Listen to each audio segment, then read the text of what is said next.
Ito ang GMA Regional TV News.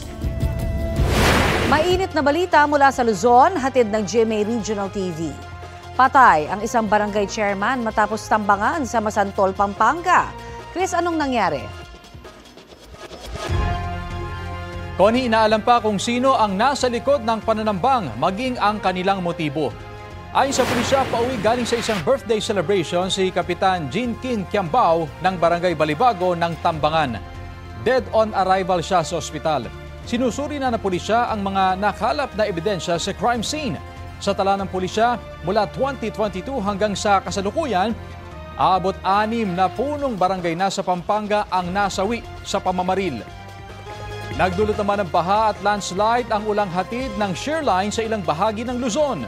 Sa Puntod, Apayao, nasawi ang isang lalaki matapos matabunan ng gumuhulo pa sa Barangay Aurora. Sa search and rescue operations, na-recover ang bangkay ng biktima. Hindi na isinapubliko ang pagkakakilanlan ng biktima alinsunod sa hiling ng mga kaanak. Binaha naman ang maraming lugar sa Tuguegarao, Cagayan dahil sa pag-ulan. Ayon sa Provincial Disaster Risk Reduction and Management Office, 50 barangay ang apektado. Nananatili sa evacuation centers ang nasa mahigit 2,000 pamilya. Patuloy ang monitoring ng mga otoridad habang sa bayan naman ng Aparin nalubog din sa baha ang ilang taniman at bahay. Nakahanda naman ang mga otoridad doon para sa posibleng paglikas ng mga apektadong residente. Isa na rin naman sa mga motorista ang Makilo Bridge sa Tinglayan, Kalinga matapos makita ng issue sa istruktura nito. Hinala ng otoridad, nakaapekto riyan ang pag-ulang dulot ng shear line. Pinayuhan na ang mga motorista na huwag munang dumaan sa tulay para sa pagsusuri at pagkukumpuni roon. Ito ang GMA Regional TV News. Balita sa Visayas at Mindanao, hatid ng GMA Regional TV. Isang matandang babayang patay sa sunog sa Kabangkalan, Negros Occidental. Sara, ano nangyari? Rafi, hindi na nailabas ng buhay ang 84 na taong gulang na biktima ng magkasunog sa kanilang ancestral home. Ayon sa mga otoridad, may kasama ang biktima sa kanilang bahay.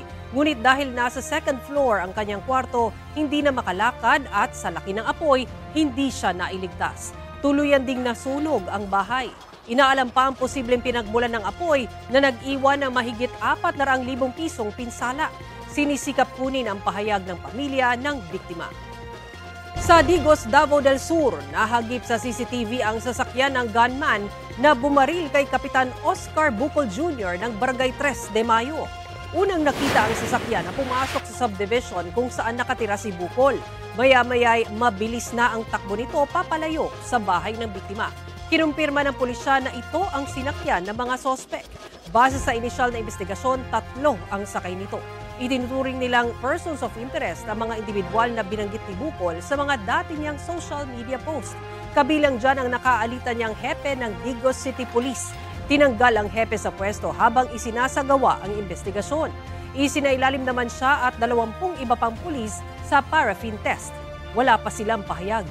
Humiling naman ang pamilya ni Bucol na imbestigahan ng National Bureau of Investigation ang pagpatay sa kapitan.